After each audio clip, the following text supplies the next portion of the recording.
Pemirsa Hasanah, meski pemerintah telah memberantas praktek suap di semua lini, namun tetap saja ada celah untuk tumbuh kembang praktek yang satu ini. Praktek suap ini selalu saja masih didapati pada lowongan pekerjaan, baik swasta maupun negeri. Praktek suap penyuap atau sogok menyogok terjadi agar si pelamar dapat diterima bekerja di tempat yang bersangkutan. Sebagai seorang muslim tentunya kita harus tahu seperti apa rambu-rambu agama yang terkait dengan kegiatan suap penyuap ini. Islam secara tegas mengharamkan suap atau sogok dengan tegas dan keras sebagaimana sabda Nabi SAW. Allah melaknat penyuap dan orang yang disuap. Hadis riwayat Tirmizi. Allah Subhanahu wa taala juga berfirman, mereka sangat suka mendengar berita bohong, banyak memakan makanan yang haram. Quran Surah Al-Maidah ayat 42. Menurut Umar bin Khattab dan Abdullah bin Mas'ud, yang dimaksud dengan makanan haram yang tersebut dalam ayat adalah makanan hasil suap menyuap. Kedua belah pihak, baik penyuap maupun penerima suap, telah dilaknat oleh Allah Subhanahu wa taala. Jika demikian, bagaimana dengan orang yang melamar pekerjaan melakukan praktek suap? Saat diterima di pekerjaan itu, apakah gaji yang diterima itu dapat dikatakan halal? Para ulama merinci masalah ini berdasarkan bentuk praktek yang terjadi di lapangan. Pemberi sejumlah uang saat melamar sebuah pekerjaan, baik negeri maupun swasta, dapat dibagi menjadi dua kelompok.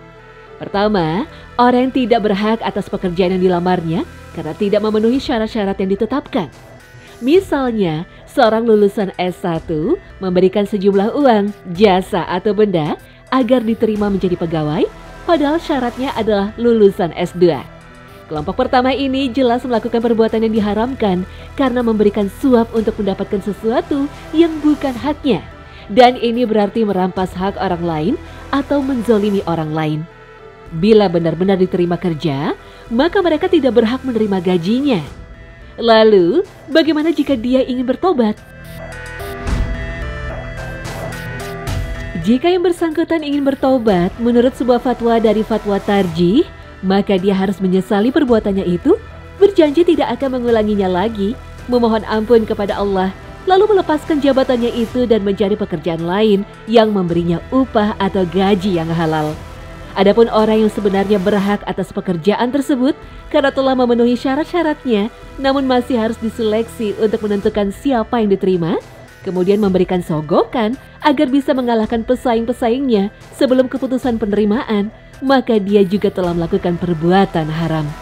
Namun, bila benar-benar diterima kerja, dia tetap berhak menerima gaji karena telah bekerja sesuai dengan syarat dan ketentuan yang berlaku, tetapi tetap berdosa karena cara masuknya menzalimi orang lain dengan menyuap. Jika yang bersangkutan ingin bertaubat, maka harus menyesali perbuatannya itu, berjanji tidak akan mengulanginya, memohon ampun kepada Allah dan bekerja dengan sebaik-baiknya sesuai dengan aturan yang ada. Berbeda halnya dengan orang yang sebenarnya telah memenuhi syarat dan lulus seleksi, namun haknya ditahan oleh oknum panitia dan tidak bisa diperoleh kecuali dengan membayar uang dalam jumlah tertentu, maka menurut sebagian ulama, dia tidak berdosa. Dalam kasus ini, hanya penerima suap saja yang menanggung dosanya. Orang tersebut justru menjadi korban pemerasan oknum-oknum yang tidak bertanggung jawab. Bila mereka benar-benar diterima kerja, maka berhak menerima gajinya dan gaji itu pun halal. Akan tetapi, bila memiliki iman yang kuat dan mengedepankan sikap tawakal kepada Allah sehingga menolak untuk memberikan uang suap, maka itulah yang lebih baik. Dan insya Allah akan diganti dengan sumber rezeki yang lebih baik oleh Allah Subhanahu wa taala. Allah Subhanahu wa taala berfirman, dan tidak satupun makhluk bergerak bernyawa di bumi, melainkan semuanya dijamin Allah rezekinya. Dia mengetahui tempat kediamannya dan tempat penyimpanannya. Semua tertulis dalam kitab yang nyata, Lauh Mahfuz. Quran Surah Hud ayat 6. Ibnul Qayyim berkata, fokuskanlah pikiranmu untuk memikirkan apapun yang diperintahkan Allah kepadamu. Jangan menyibukkannya dengan rezeki yang sudah dijamin untukmu. Karena rezeki dan ajal adalah dua hal yang sudah dijamin. Selama masih ada sisa ajal, rezeki pasti datang. Jika Allah dengan kebijaksanaannya hendak menutup salah satu jalan rezekimu, Dia pasti dengan rahmatnya membuka jalan lain yang lebih bermanfaat. Wallahu a'lam.